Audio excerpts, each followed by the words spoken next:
A fire erased the ancient world's greatest treasury of knowledge in an instant. The Library of Alexandria was not merely a collection of scrolls. It was the intellectual engine of antiquity, and its loss set human progress back by centuries.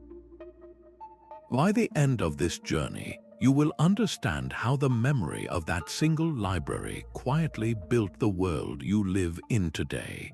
We will trace how its missing medical texts shaped modern science, and how its scattered philosophy forged our governments. Why did one vulnerable place hold so much wisdom, and what survived against all odds to reach us? What do you believe is the most fragile part of our own civilization's knowledge today? At the heart of this intellectual empire stood the Mauseon, a name meaning sanctuary of the muses. Far more than a building for books, this was a living, breathing university, the world's first state-funded research institute. Established by the Ptolemaic kings of Egypt, its founding mission was staggeringly ambitious: to gather a copy of every known book in the world. Imagine the vibrant energy of its courtyards, where the greatest thinkers of the Mediterranean gathered. Greek mathematicians debated geometry with Egyptian engineers. Astronomers from Babylon shared charts with poets from Syracuse, all under one roof. This was a place of active, noisy discovery, where ideas were not just stored but examined, challenged, and expanded through constant conversation and early forms of inquiry. The architecture itself was designed to inspire, with shaded walkways for conversation, dedicated rooms for study, and a grand communal dining hall where scholars, all supported by a royal salary, could share their findings. This cosmopolitan community was the cradle of global thought, a deliberate project to bring together all human knowledge. The eventual quieting of its halls meant more than the absence of scrolls. It was the fading of this unique, collaborative voice. To understand the true depth of that transition, we must journey into the library itself and discover the specific treasures it once held. Its collection was a living map of the ancient mind. Beyond the often cited figure of hundreds of thousands of scrolls lay its true treasure, the irreplaceable quality of the works themselves. Think of entire plays by Aeschylus and Sophocles, performed in Athens and then preserved here in unique copies that simply vanished from the rest of the world. The library held the complete works of Aristotle, not as excerpts or second-hand commentaries, but in their original, comprehensive form. This was paired with precise astronomical charts from Babylonian scholars and medical texts from every corner of the known world, creating a fusion of global intellect that was entirely unique. To build this universal database, the Ptolemies employed a policy of determined, almost relentless acquisition. Royal agents were sent to every major book market with vast sums of gold. More controversially, they would board trading vessels docking in Alexandria's harbor, securing any scrolls found on board. These were not taken without process but brought to the library's scribes to be meticulously copied. The originals, however, often remained in the royal collection, while the copies were handed back to the ship's owners. This practice, while ethically complex by today's standards, underscores a breathtaking ambition, a drive for comprehensiveness that overrode all other concerns. They were building a complete record of human thought, and no potential source was overlooked. This singular attempt to gather all knowledge into one place has never been truly replicated. The sheer breadth of what was assembled, from epic poetry to engineering manuals, makes the subsequent void not just a loss of information, but a shattering of the world's intellectual backbone. How do you even begin to rebuild when the very blueprints for civilization have been turned to ash? This question leads us directly to the moment that fragile repository of knowledge met its fate. The first great rupture in the library story arrived not with a single decisive blow, but with the chaotic sparks of a distant political struggle. In the year 48 before the Common Era, the city of Alexandria became a battleground in the civil war between Julius Caesar and his rival Pompey. Caesar, finding himself besieged within the royal quarter, ordered a defensive measure that would echo for millennia. He commanded his troops to set fire to the Egyptian fleet in the harbor, hoping to cripple the naval forces of Ptolemy XIII. But fire is a notoriously difficult tool to control. Flames, whipped by the sea wind, leaped from the wooden ships to the docks and then to the waterfront warehouses. These storage depots, according to some ancient historians like Plutarch, held a vast number of scrolls belonging to the great library itself. In an instant, a military tactic meant to secure one man's survival inadvertently threatened the survival of human knowledge. The historical record of this event is frustratingly unclear, a testament to how knowledge itself becomes a casualty. Plutarch writes of a great fire that consumed the docks and the scrolls stored there.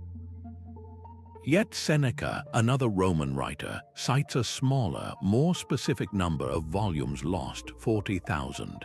This discrepancy is crucial. It suggests that perhaps the main library building, the Mausoleum itself, was spared the worst of the flames, and that the loss was concentrated in these peripheral warehouses. The tragedy was not a complete annihilation, but a devastating amputation. Think of it as a university's main library surviving, while an off-site annex containing priceless, one-of-a-kind archives is utterly consumed. The plays, the philosophical treatises, the unique histories that were stored in those depots for copying or transport, they were gone forever, reduced to smoke and ash as a mere side effect of a political squabble they had no part in. This introduces a profound and recurring theme, knowledge as the unintended victim of human conflict. The fire of 48 BC was not lit by someone who hated learning. It was lit by a general trying to win a battle. The scrolls were not the target, they were just in the way. This ambiguity teaches us that the fall of the Library of Alexandria was not a single cinematic event. It was the beginning of a long, slow process of erosion, a series of smaller losses that accumulated over centuries. The first great library had been wounded, its collection irrevocably diminished. And with its defenses lowered, it became more vulnerable to the next wave of misfortune, a gradual fading that would prove just as destructive as any fire. This was not a silent archive. The true heartbeat of the Mausoleum was not the rustle of scrolls, but the sound of conversations echoing through its halls, the scratch of styluses on wax tablets as new ideas took form. This institution's purpose was creation, not merely collection. It transformed inherited knowledge into something entirely new. Consider the work of Eratosthenes, the library's chief librarian. By synthesizing observations made in both Alexandria and Scene, he performed a feat that seems almost impossible for his time. He calculated the Earth's circumference. His method was brilliantly simple. He knew that at noon on the summer solstice in Scene, the sun shone directly down a deep well, meaning it was at the zenith. At the exact same time in Alexandria, he measured the angle of a shadow cast by a stick. That angular difference, he reasoned, represented a fraction of the Earth's full circle. Using the known distance between the two cities, he extrapolated the planet's entire size. His result was accurate to within a few hundred miles of the modern measurement. This was not magic. It was the product of a mind trained to connect disparate pieces of information from different places, a skill the library was uniquely designed to foster. Within these same walls, another scholar, Aristarchus of Samos, looked at the same astronomical data and proposed a revolutionary idea. He placed the sun, not the Earth, at the center of our system. His heliocentric model was a stunning leap of intellect, a correct hypothesis that the world was not yet ready to accept. It was a seed of understanding that, had it been nurtured and shared, could have reshaped science a millennium and a half earlier.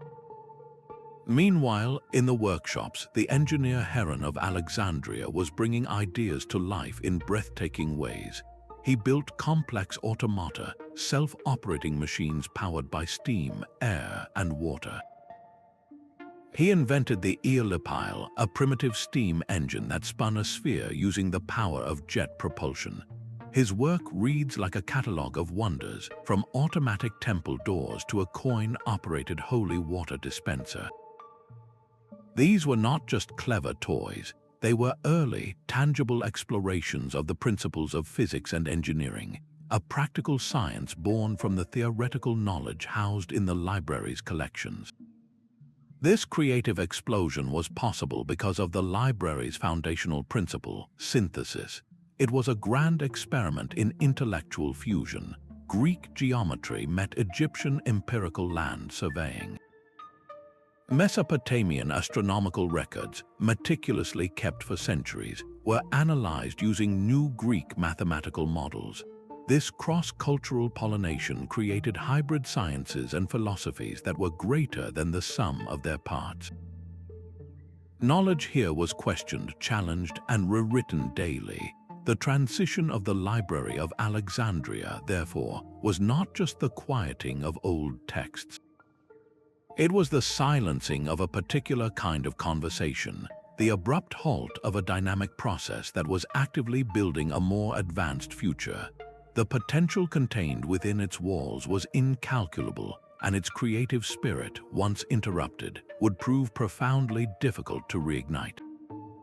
Rome's conquest brought a new kind of order, but for the library, it signaled the start of a slow, quiet fading. The Ptolemies had treated knowledge as a crown jewel, funding the Mausian with royal ambition. The Roman administrators who followed saw it more as a civic institution, one-line item among many in a vast empire's budget. Funding dwindled. The steady salaries for scholars grew intermittent, then ceased altogether. The great minds who once gathered in its halls found patronage elsewhere or simply drifted away, and the vibrant, noisy conversations that defined the place grew faint. This was not a dramatic collapse, but a creeping malaise. The scrolls themselves began to suffer from this official indifference. Without a dedicated, state-funded corps of scribes and conservators, the delicate papyrus and parchment started to succumb to the humid Mediterranean air. They became brittle, faded, or were simply consumed by insects, a slow decay that was as final as any fire. At the same time, rival centers of learning rose to prominence. The Library of Pergamum, with its own vast collection written on fine parchment, became a serious competitor for prestige and talent. More significantly, the center of intellectual gravity in the empire began to shift decisively. Rome itself became a magnet for scholars, and later, the newly founded Constantinople positioned itself as a new capital of culture, draining Alexandria of its status as the undisputed center of the learned world. The Great Library was no longer the only, or even the most important, sanctuary for the Muses. This gradual decline was punctuated by smaller, more direct losses. During the Roman civil wars, soldiers were reportedly quartered in parts of the complex, and priceless scrolls were used as fuel for cooking fires or as packing material. It is a stark image, a philosophical treatise or a lost play by Sophocles being tossed onto a campfire for a moment's warmth. This was not an act of ideological hatred against knowledge, but something in some ways more chilling, simple human indifference. The scrolls were not seen as priceless, they were just convenient. This long twilight, this slow fading through countless small acts of loss, decay, and neglect, is the true story of the library's end. The final destruction, when it came centuries later, was merely the last breath of an institution that had been slowly fading for generations. Its foundations were already frail. But the ideas it had nurtured, the knowledge it had once contained, did not simply vanish. They went into exile, scattered to the winds, beginning a precarious journey across continents and centuries that would ultimately determine what fragments of the ancient world would survive to shape our own. The year 391 is often presented as the final, definitive end.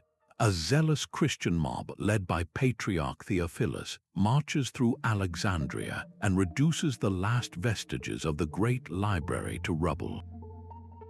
It is a powerful, dramatic story, but the full truth is far more complex and in many ways more revealing. By the close of the 4th century, the great library of the Mausian we have been discussing was almost certainly a ghost. Its main collections had been dispersed, decayed, or lost over centuries of neglect and the earlier conflicts we have already explored. The real target of the mob's fury in 391 was not the primary library itself, but the magnificent Serapeum, a vast temple dedicated to the Greco-Egyptian god Serapis. This temple complex was a potent symbol of the old pagan world, and it was widely believed to house a secondary or daughter library containing a significant collection of its own.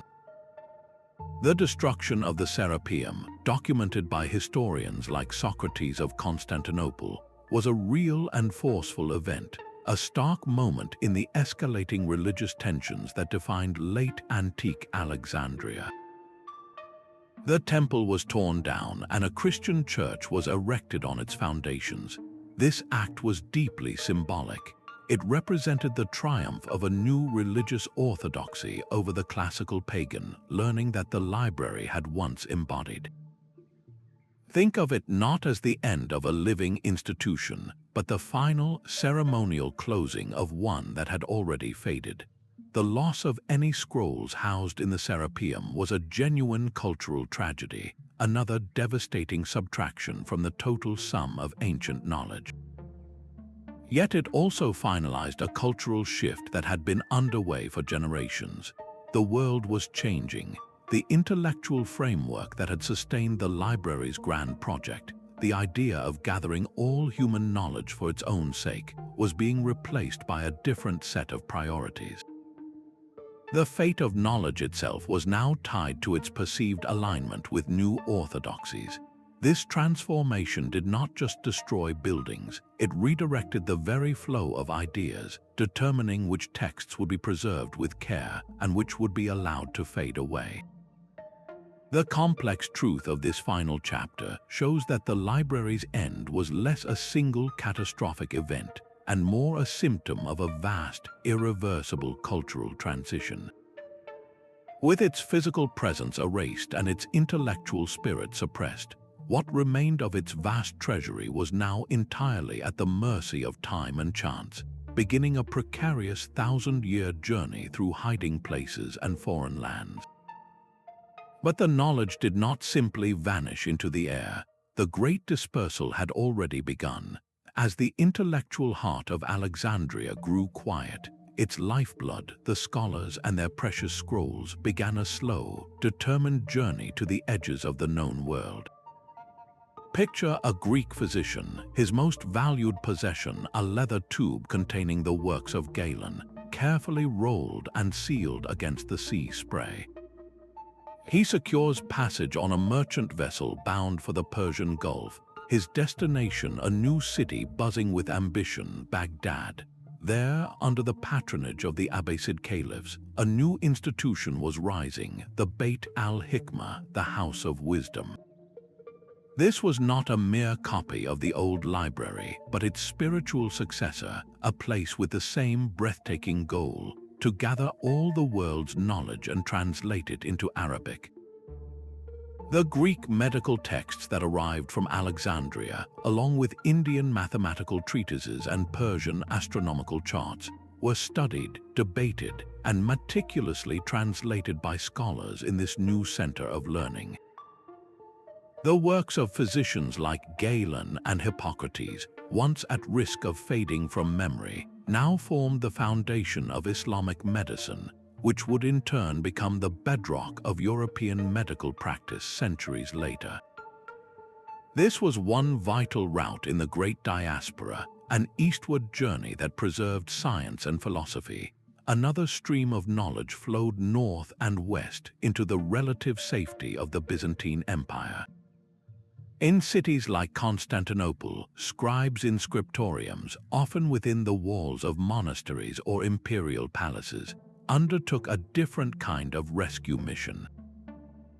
Their task was one of faithful repetition.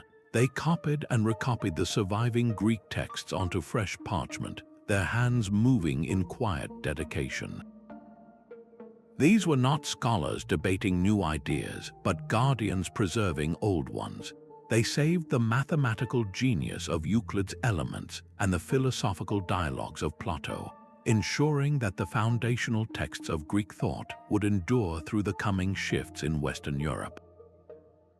This Byzantine stream acted as a deep freeze, a long-term storage system for classical knowledge that would remain largely untouched but secure for hundreds of years. Meanwhile, the most fragile thread of this diaspora traveled the farthest, carried by solitary figures into the remote monasteries of Western Europe. As the Roman order shifted, these isolated communities became unexpected arcs for civilization. In cold, stone scriptoriums in Ireland, Italy, and the Alps, monks who understood not a word of Greek painstakingly copied Latin texts. They preserved the works of Roman historians, poets, and early Christian thinkers. While much of the hard science was lost on this Western route, the literary and historical traditions of the classical world found a tenuous refuge. The work was achingly slow, a single book taking a monk a year or more to complete. Yet, copy by copy, they maintained a fragile chain of memory. This great scattering was not the end of the story, but a profound transformation. The single, brilliant flame of Alexandria had been shattered into 1,000 smaller sparks, carried by travelers and scholars to the four corners of the world. Some of these sparks glowed brightly in Baghdad, others were banked carefully in Constantinople, and a few flickered faintly in distant monastic cells. The centralized library was gone, but its legacy was now dispersed across continents, waiting for a future age to gather those scattered embers and fan them back into a flame. That great diaspora of knowledge found its most brilliant new home in the sands of Iraq. Baghdad, under the Abbasid Caliphate, rose as the new Alexandria, a cosmopolitan capital where the scattered intellectual legacy of the ancient world was not just stored but actively resurrected. The beating heart of this revival was the Beit al-Hikmah, the House of Wisdom.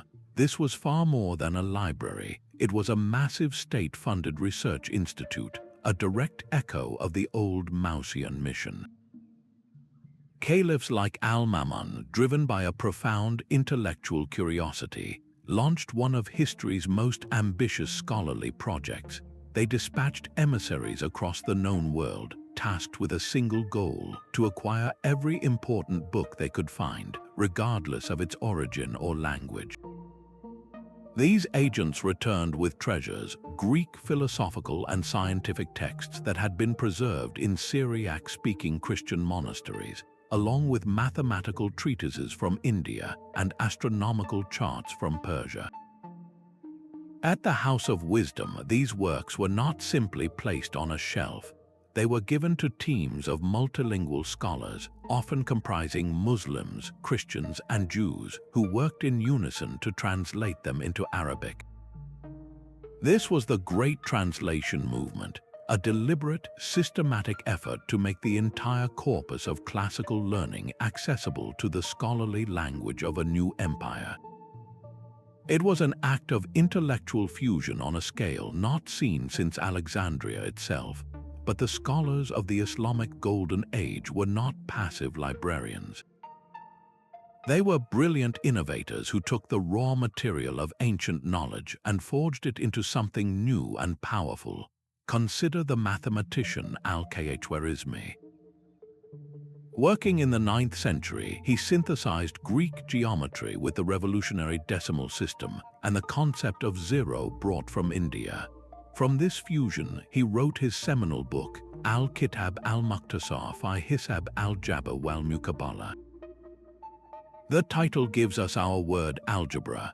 His work was not just a translation of past ideas, it was a new mathematical language, a set of tools for solving complex equations that would become the bedrock of modern science and engineering.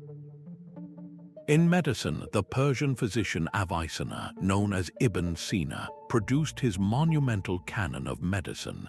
This was not a simple copy of the works of Galen or the Alexandrian physicians.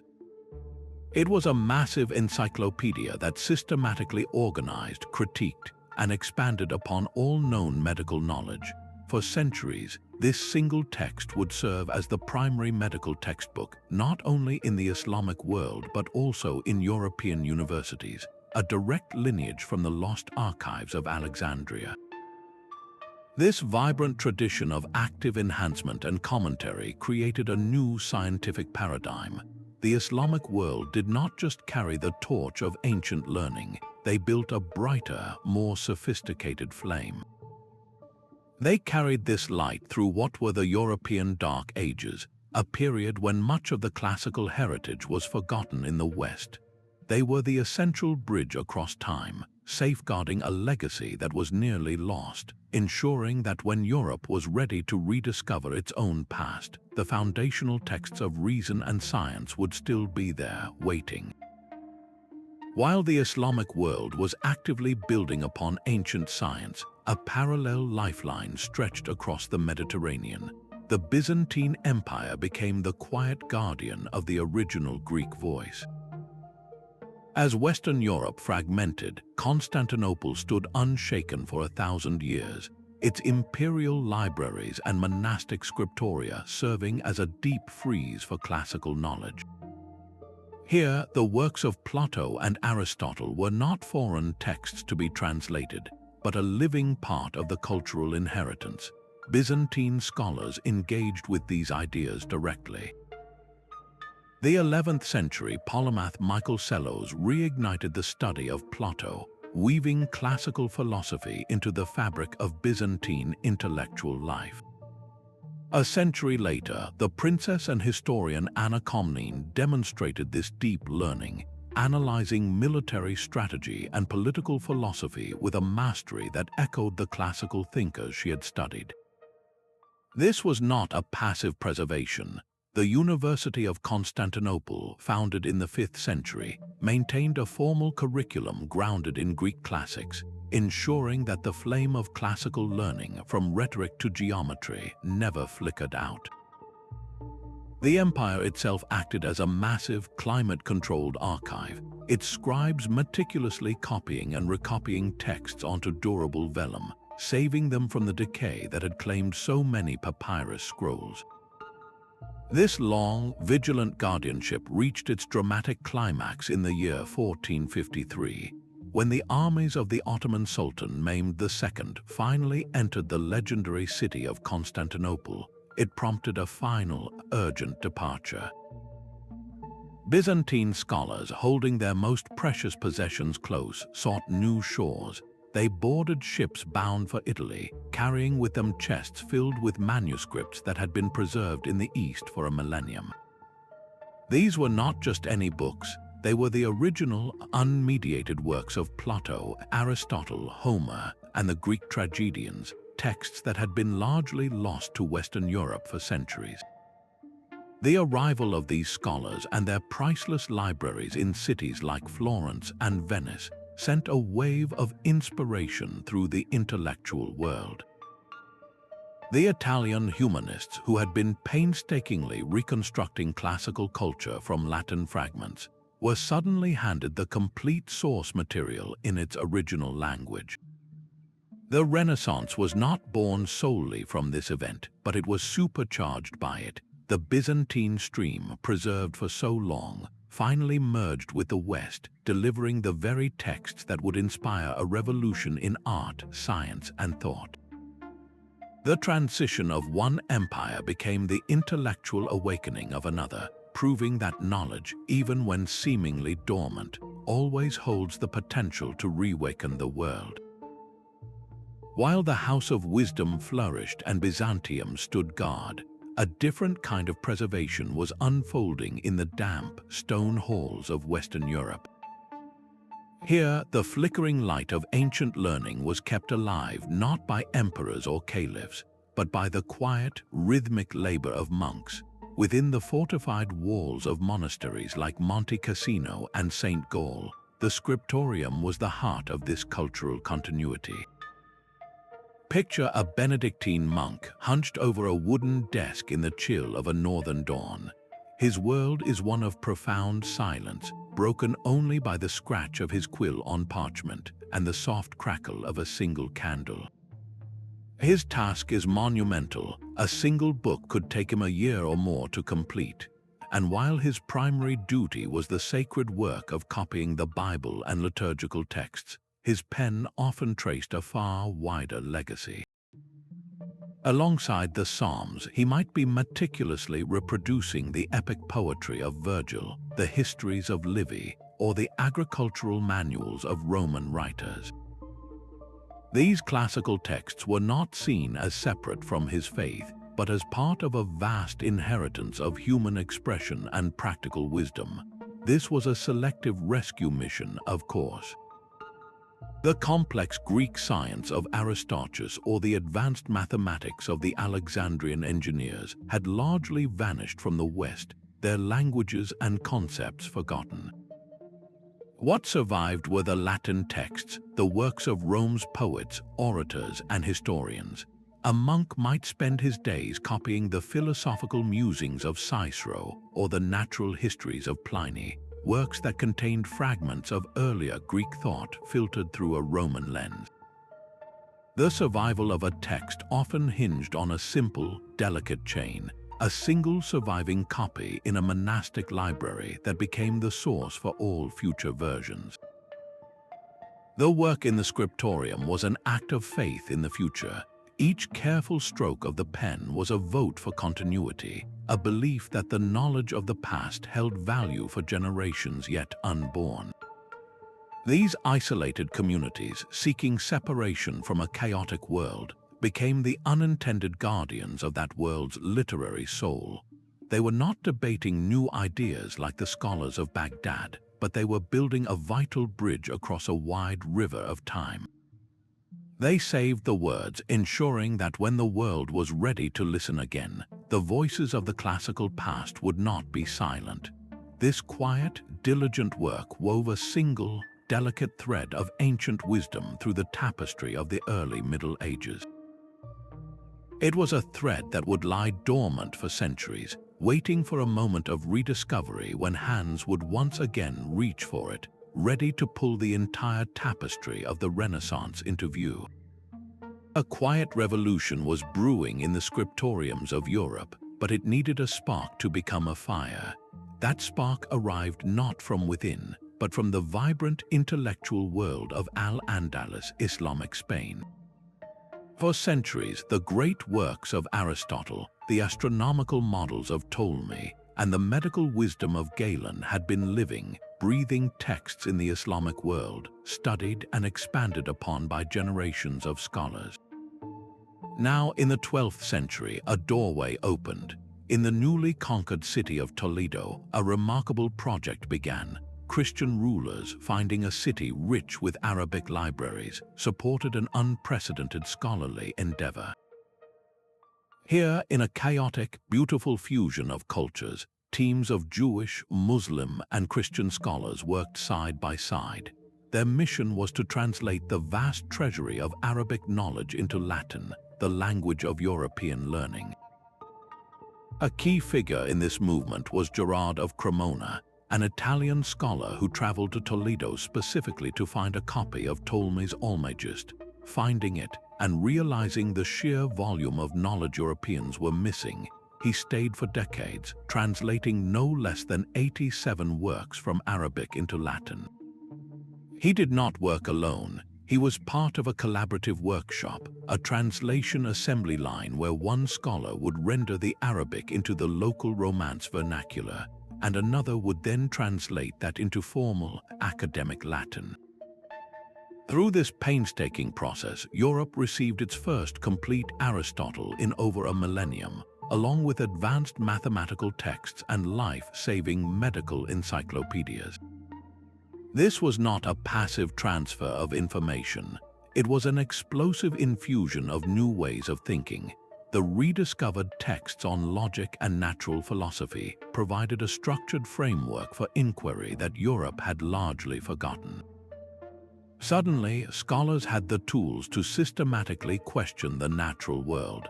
This intellectual shockwave could not be contained in isolated monasteries. It demanded new institutions, the newfound hunger for this recovered knowledge, and the need to debate its implications led directly to the founding of the first universities.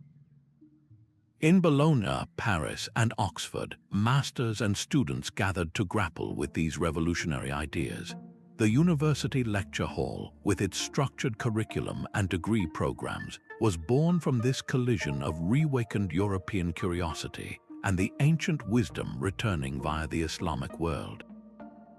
This 12th century Renaissance was the true first chapter of Europe's reconnection with its own forgotten heritage. It was the moment the scattered embers from Alexandria, carefully tended in Baghdad and Toledo, were finally brought back into the European hearth, setting the stage for a great flowering of thought that would one day be known simply as the Renaissance. This intellectual homecoming reached its fever pitch in the sun-drenched piazzas of Florence and Rome. A new breed of scholar, the humanist, was no longer satisfied with the Latin and Arabic versions of ancient texts. They craved the source, the original Greek voice of Plato and the Neoplatonists, unmediated by centuries of commentary. The transition of Constantinople in 1453 delivered this treasure directly into their hands. Byzantine scholars, arriving with chests full of priceless manuscripts, did not just bring books, they brought a key to a lost world. In Florence, the wealthy and powerful Medici family understood the immense value of this cultural inheritance. They established a new Platonic academy, not as a formal school, but as a vibrant community of thinkers, and they placed the philosopher Marsilio Ficino at its heart. Ficino's life work was a testament to this new passion. Under Medici patronage, he dedicated himself to translating the entire corpus of Plato's works directly from Greek into Latin for the first time. This was not a dry, academic exercise. For Ficino and his contemporaries, this was a spiritual and intellectual awakening, as if they were hearing the voice of a long-lost teacher for the very first time. The ideas they encountered were electrifying. Plato's focus on ideal forms, perfect beauty, and the potential of the human soul to comprehend divine truth resonated deeply. This was not just philosophy, it was a new way of seeing the universe and humanity's place within it. This renewed access to Greek thought did not remain confined to scholarly circles. It infused the very air of the Renaissance, sparking revolutions in every field of human endeavor. Architects like Brunelleschi studied the mathematical principles of Roman ruins, which themselves echoed Greek ideals of harmony and proportion, to engineer the magnificent dome of the Florence Cathedral. Artists like Botticelli and Michelangelo studied classical sculpture and Platonic ideas, infusing their paintings and statues with a new, profound sense of idealized human form and emotional depth. The human figure was no longer a mere religious symbol, but a celebration of divine beauty made manifest in the physical world. This was a conscious effort to rebuild their own culture by reaching back across 1,000 years to touch what they saw as a golden age of perfection. The Renaissance was not an invention from nothing. It was a spectacular reclamation, a powerful act of cultural memory made possible by the long, dedicated journey of those Alexandrian scrolls. This direct line to antiquity fostered a radical new confidence in human reason and creative power. If the ancients could achieve such greatness, then so could they. This burgeoning belief in human potential, this sense that individuals could shape their own world through intellect and artistry, would soon send ripples through every established structure of society, setting the stage for an even greater shift in how humanity understood its own place in the cosmos. Copernicus sat with ancient texts, and in their margins he found a ghost. While developing his model of a sun-centered universe, he encountered references to Aristarchus of Samos, the Alexandrian astronomer who had proposed the very same idea 1800 years earlier. This was not a coincidence, it was a rediscovery. The scientific revolution did not erupt from a vacuum. It was the long-delayed flowering of seeds planted in the library's halls. Figures like Copernicus and Galileo were not just geniuses in their own right. They were the inheritors of a broken conversation, picking up threads of thought that had been abruptly cut centuries before. Galileo's famous experiments with falling bodies, his insistence on testing ideas against physical reality, had a profound precursor in the work of Alexandrian engineers like Ctesibius and Philo, who built complex pneumatic and hydraulic devices to demonstrate mechanical principles. They were early practitioners of learning through doing, a method that would become the cornerstone of modern science. The most significant textual recovery, however, was the work of Archimedes. His treatises, miraculously preserved through Byzantine and Arabic channels, reached Europe just in time to ignite the mathematical minds of the 17th century. When Johannes Kepler struggled to calculate the elliptical orbit of Mars, it was Archimedes' rigorous method of exhaustion, a precursor to calculus, that provided him with the necessary mathematical tools. And when Isaac Newton famously declared that he stood on the shoulders of giants, the giant whose shoulders he stood upon most directly was Archimedes. Newton's own copy of the Archimedes palimpsest was filled with his frantic, annotating hand, a direct link across 2 millennia from Syracuse to Cambridge. This was the true pattern of the revolution. It was not a sudden break from a superstitious past, but a powerful synthesis. The recovered hypotheses of the ancients were now fertilized by a new, relentless culture of experimentation and mathematical proof. The heliocentric idea, once a speculative footnote in an Alexandrian scroll, became a demonstrable fact. The mechanical toys of Heron became the basis for understanding the laws of motion. The lost and found knowledge of the ancient world provided the essential foundation, the very vocabulary and grammar upon which the entire edifice of modern science was constructed. It proves that an idea, even when set aside or overlooked, never truly fades away. It only waits for the right moment to be born again. The same geometric truths that guided ancient hands also shaped the stones of medieval Europe. Centuries after the library faded, architects were grappling with a divine challenge: how to build structures so tall they seemed to reach for heaven itself. The key to unlocking this ambition lay in the rediscovered works of Euclid, the very mathematician who had systematized geometry within the walls of Alexandria. His principles of angles, lines, and spatial relationships were not abstract puzzles for these master builders. They were practical manuals for survival. To construct the soaring ribbed vaults and vast stained glass windows of a Gothic cathedral, they had to precisely calculate the distribution of weight and the counterthrust of flying buttresses. A single miscalculation in the arch of a vault, a misjudgment of the forces at play, and the entire stone canopy could come down. Euclid's Elements, preserved through Arabic copies and translated in the 12th century Renaissance, gave them the mathematical language to turn this audacious dream into stable, breathtaking reality. The cathedral at Chartres, with its impossible height and walls of light, is a monument not just to faith, but to the enduring power of Alexandrian geometry, a direct application of ancient theory to a new world's spiritual aspirations. That very same thread of understanding stretches across the centuries into the heart of modern astronomy.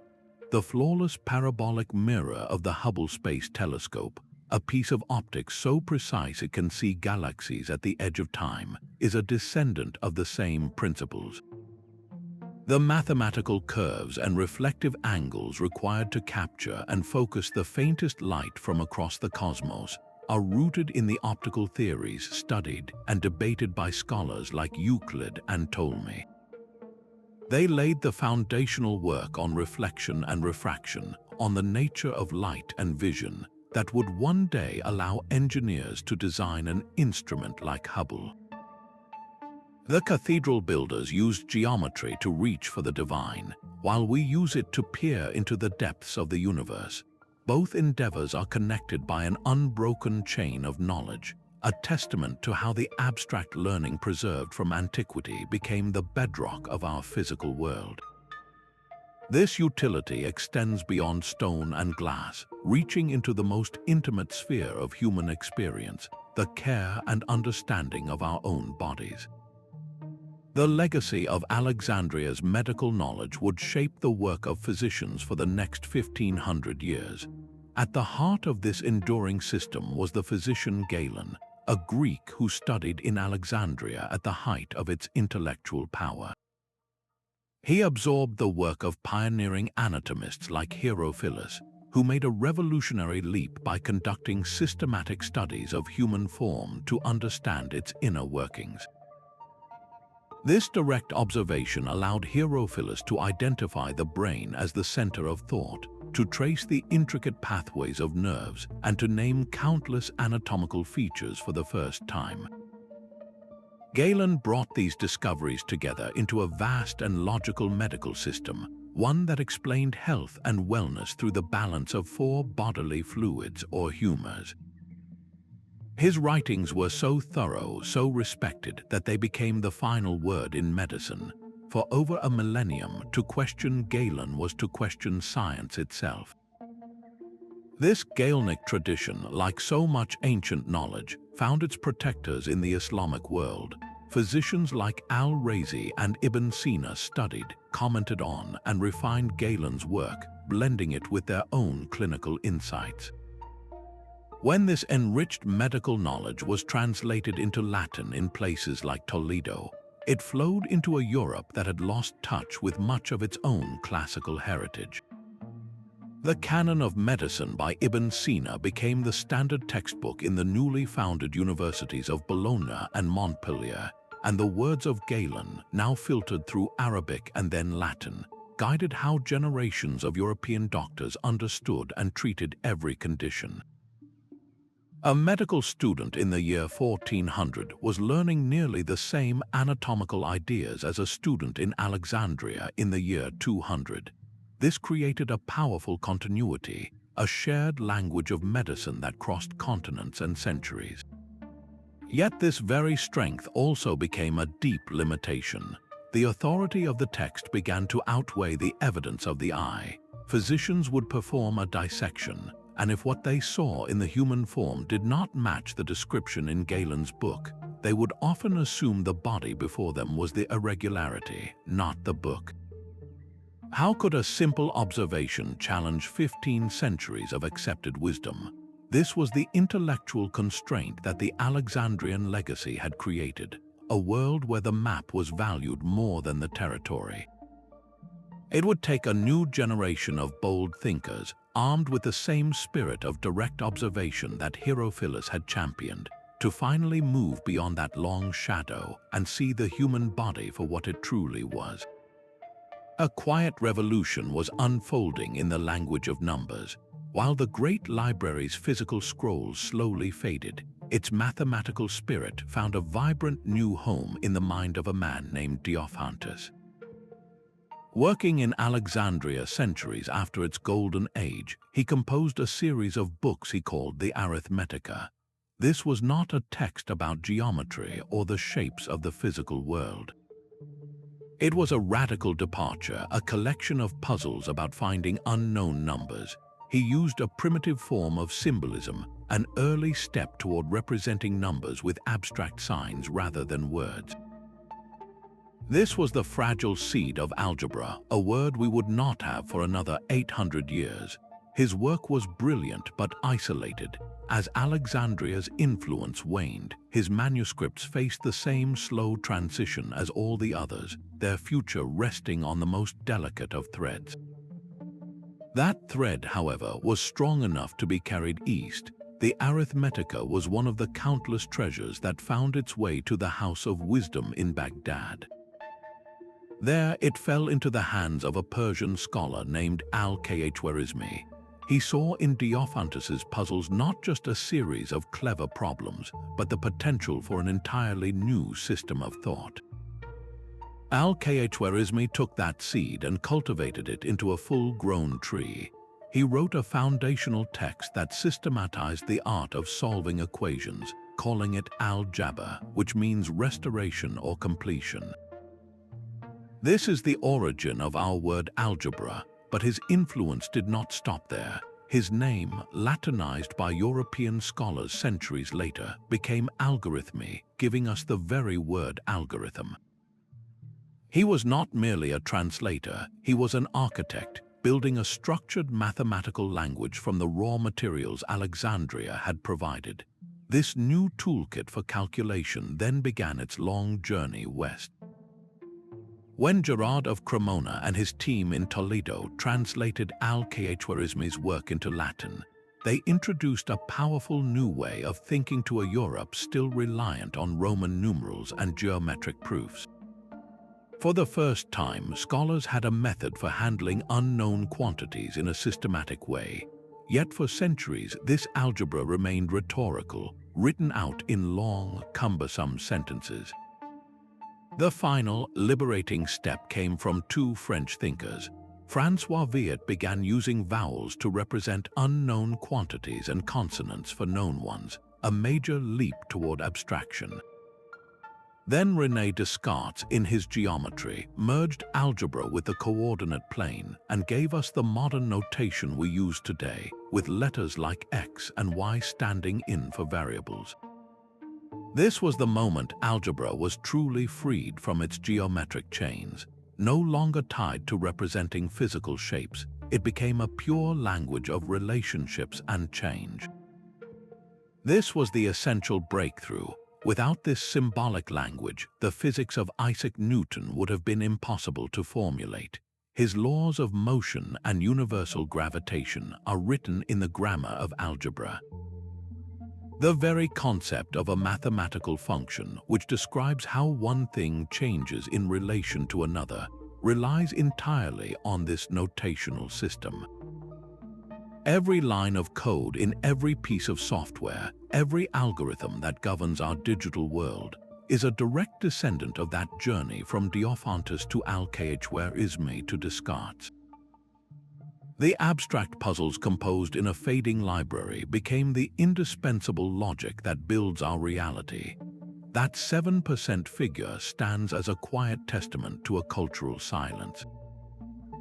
For every surviving tragedy by Sophocles or Euripides that we still read today, more than a dozen others are simply gone, their titles known only from ancient lists.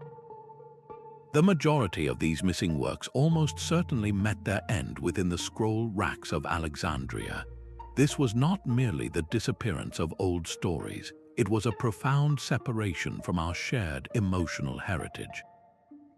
We possess the masterpieces, the Oedipus Rex, the Medea, but we have lost the full spectrum.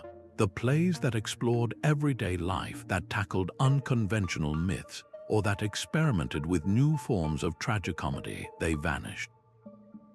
This absence creates a distorted picture, as if we were trying to understand an entire film industry by watching only its most famous award winners, missing all the other genres that gave that industry its true depth and texture. The loss is not just about numbers, it is about quality. We lost the very tools that could have given us a richer, more complex understanding of ancient perspectives, their joys, and the very way they conceived of the human experience.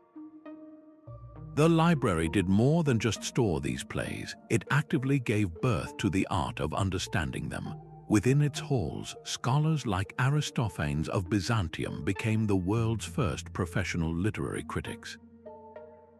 They did not simply read the texts, they examined them with remarkable care. It was Aristophanes and his colleagues who developed the very system of punctuation we use today, creating commas, periods, and accents to clarify meaning and guide reading aloud.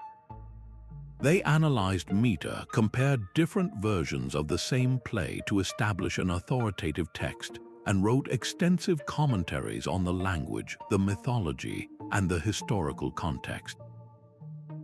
They were building a framework, a critical lens through which to interpret these complex works, transforming them from simple scripts into objects of deep, sustained scholarly inquiry. This systematic work represents a second parallel loss, the fading of an entire intellectual tradition dedicated to making sense of the ancient world's own cultural production. The plays themselves are one story of absence. The loss of the sophisticated critical apparatus built around them is another. This double silence leaves us with a profound question. How much of our own civilization's artistic soul is equally fragile, dependent on the survival of not just the art, but the conversation that gives it meaning? That missing Aristotelian voice left a philosophical void that echoed for centuries. Without his complete works, which emphasized logic and learning from the physical world, European intellectual life developed a distinct and powerful focus on the transcendent. The philosophy that dominated the early medieval period was a blend of Platonism and the writings of the Church Fathers, a worldview that looked upward toward ideal forms and spiritual truths, rather than outward at the material reality surrounding it. This was not a rejection of reason, but a channeling of it toward a different end, one where faith provided the ultimate framework for understanding. The systematic, almost scientific approach of Aristotle, who catalogued constitutions, studied living creatures, and built systems of logic based on observable evidence, was the great absence. His was a voice that asked how things worked, not just what they meant in a divine plan. When that voice suddenly returned to the West in the 12th century, the effect was nothing short of an intellectual earthquake.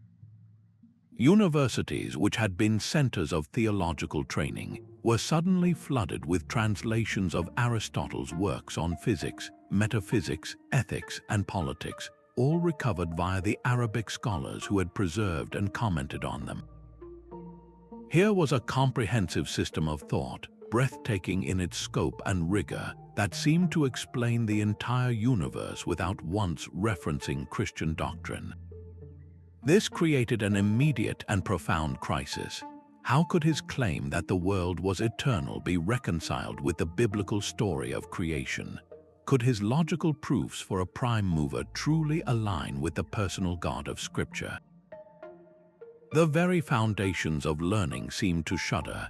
Into this turmoil stepped figures like Thomas Aquinas, whose monumental work was an attempt to build a bridge across this new schism. He sought to synthesize the two worlds, arguing that reason and faith were not enemies but two different paths leading to the same ultimate truth. He used Aristotle's own logical tools to construct arguments for the existence of God, attempting to show that the new philosophy could serve and even strengthen the old faith. This synthesis, known as scholasticism, became the dominant intellectual method for centuries, but it was a hard-won peace. The struggle to absorb Aristotle forced a fundamental reshaping of Western thought, compelling it to develop a more sophisticated language to reconcile observed nature with revealed truth. This entire debate, this centuries-long tension between the book of scripture and the book of nature, was shaped by that initial loss in Alexandria. Had Aristotle's works remained in continuous circulation, this schism might never have opened so wide, and the subsequent path of Western philosophy might have been one of smoother integration rather than such a profound and revolutionary collision. Eratosthenes understood the world was round, and he calculated its true size with remarkable precision.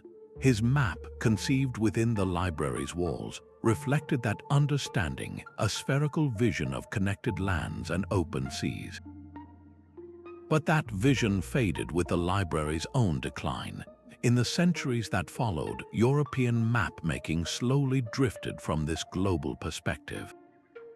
Maps became more symbolic than scientific, diagrams of belief rather than guides for travel. The known world seemed to shrink, surrounded by a vast and mysterious ocean, a place where mythical creatures were drawn and the distant horizons were imagined as a great void. This was the deep cartographic silence that settled, a direct result of the interrupted chain of learning. It was a world waiting to be found again, but first it needed its maps restored. That restoration arrived in the form of a single, transformative book, Ptolemy's Geographia, a text assembled in the 2nd century. It was a product of the same Alexandrian tradition of synthesis that Eratosthenes represented. For over 1,000 years, it had been cared for and studied in the Islamic world, but it was little more than a memory in the West.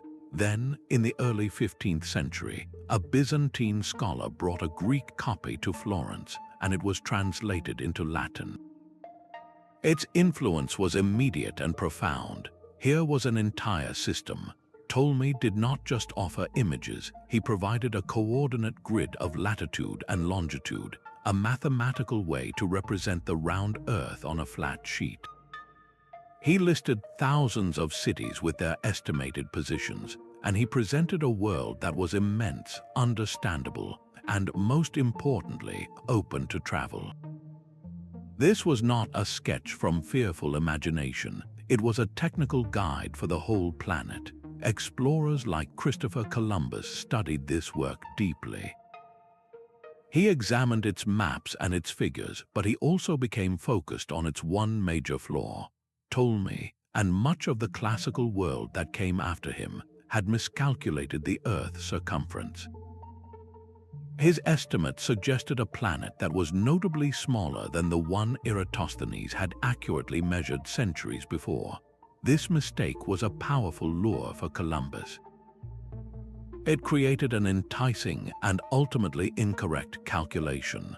The distance westward from Europe to Asia, he reasoned, was not an impossible sea-crossing journey, but a feasible one.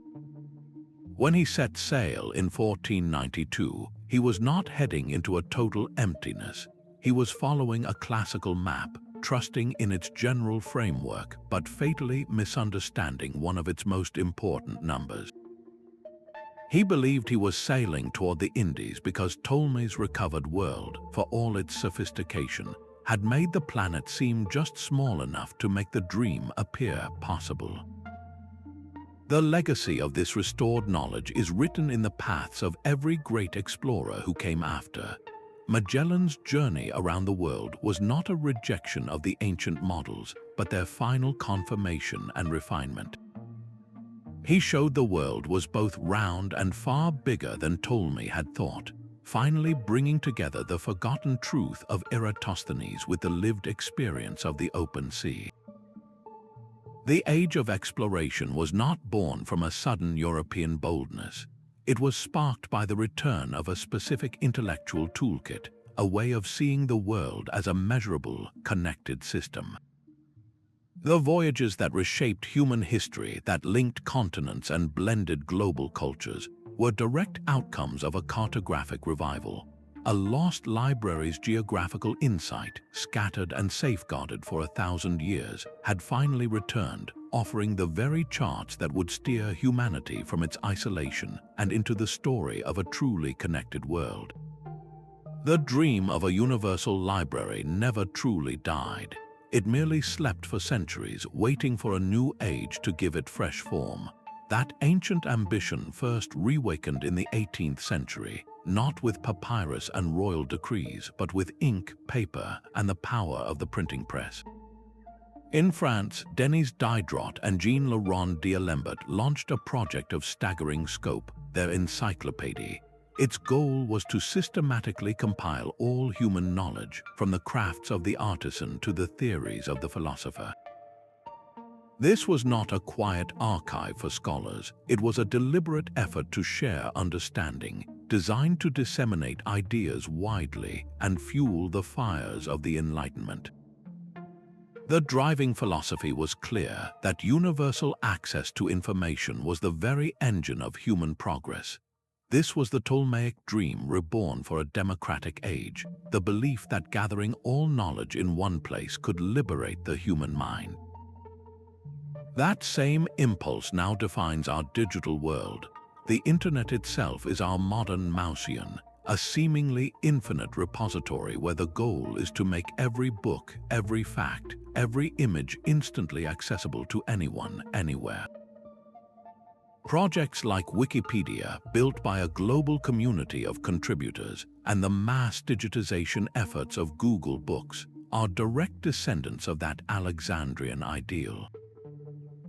We are still trying to build that one universal library, yet there is a profound difference. The ancient library was a workshop for the creation of new knowledge, a place of noisy, collaborative synthesis. Our digital archives are often vast, silent storehouses. We have assembled the largest collection of information in human history, but we have not always replicated that vibrant culture of active, critical conversation that turned information into understanding. The memory of Alexandria thus presents us with its oldest challenges, now on a global scale. How do we curate this ocean of data to find truth amidst the noise? How do we preserve digital knowledge against the quiet fading of file formats and the sudden collapse of servers, a modern form of fragile papyrus? And most importantly, how do we ensure this incredible power is used to foster wisdom and not merely to accumulate facts? The ancient library's legacy is not just a story of transition, but a continuing question, one we are now all responsible for answering. Our digital world has become the new universal library, a sprawling network that holds more information than the Ptolemies could have ever dreamed. This vastness solves the ancient problem of a single point of failure. No single fire can erase our collective knowledge now. Yet this very strength creates a new set of profound vulnerabilities, a quiet fading that threatens our memory in ways the Alexandrians never faced. Digital storage is surprisingly fragile. The magnetic charge on a hard drive weakens over time. Servers need constant power and cooling. File formats become outdated, making entire archives unreadable. A modern version of scrolls written in a language no one understands. We are building our great library on a foundation of digital sand, where the simple act of forgetting to move data can lead to a permanent silence. Alongside this physical fragility lies the chaos of the collection itself. The ancient librarians of the Mausian curated their scrolls with a singular purpose: to build a coherent map of human understanding. Our digital realm, by contrast, is a turbulent ocean where profound wisdom and deliberate misinformation swirl together in equal measure. A groundbreaking scientific paper sits just a click away from a conspiracy theory crafted to mimic its appearance. This information overload creates a new kind of illiteracy, not a lack of access, but an inability to discern signal from noise. We have all the books, but we have lost the librarians. The context that gave ancient texts their meaning is often stripped away in our world of decontextualized data. A single fact, a lone quote, or a piece of historical evidence can be lifted from its original framework and used to support any argument. Without the surrounding conversation, the scholarly commentary, and the chain of provenance that the Mausian provided, information becomes untethered from truth. This modern dilemma brings the ancient story full circle. We have succeeded in gathering all knowledge, but we have failed to replicate the culture of active, critical synthesis that gave that knowledge its power. The challenge is no longer about preservation alone, it is about stewardship. How do we cultivate the modern equivalents of those Alexandrian scholars, not just to store our world's memory, but to guide its growth with wisdom and discernment? The fate of our new Alexandria rests not on the durability of our servers, but on our collective commitment to becoming worthy guardians of the flame. What if that fire in the harbor had never been lit? Picture a history where the scrolls remained safe and the conversations in the Mausian continued unbroken for another 1,000 years. This is not just an idle daydream, but a way to measure the true cost of that moment by envisioning the world we might have inherited. The heliocentric model proposed by Aristarchus of Samos was not a forgotten curiosity, but a working theory actively debated and refined by generations of astronomers. Without the long silence that followed the library's decline, his sun-centered universe might have been confirmed with better instruments and mathematical proofs centuries before Copernicus was even born. The entire difficult conflict between Galileo and the Church, a clash that defined the relationship between science and faith for generations, might never have occurred. The truth of our solar system could have been settled ancient knowledge, not a revolutionary challenge. Down in the workshops, the steam engine invented by Heron was more than a fascinating toy. It was a tangible demonstration of a physical principle. What if that seed had fallen on fertile ground? An unbroken chain of engineers with access to his writings and the resources of the Roman state could have iterated on his designs, leading to automated machinery, improved pumps for mines, and perhaps even the first railroad. The Industrial Revolution might have dawned in the time of the Caesars, transforming economies and reshaping societies 2 millennia ahead of schedule. In the halls of medicine, the work of Herophilus and his successors, who pioneered the study of anatomy, established the brain as the center of thought. With continuous research, this early understanding could have evolved. The concept of microscopic organisms, hinted at in some texts, might have been pursued with better lenses. The germ theory of disease, which saved countless lives in the 19th century, could have been a foundational medical principle in the 5th, altering the very trajectory of human health and lifespan. This thought experiment reveals a profound truth about knowledge. It is not a static collection of facts, but a living, cumulative process. Each discovery builds upon the last, and a single interruption can delay the entire enterprise for 1,000 years. The loss of the Library of Alexandria was not merely the burning of scrolls, it was the breaking of a chain. It forced the human intellect to spend centuries rediscovering what it had already once known. This forces us to look at our own world, at the vast digital library we are building, and ask a vital question. How do we ensure its resilience so that the chain of understanding remains unbroken for all the generations to come? Knowledge is not a vault to be locked away, but a current that flows through the channels of human connection.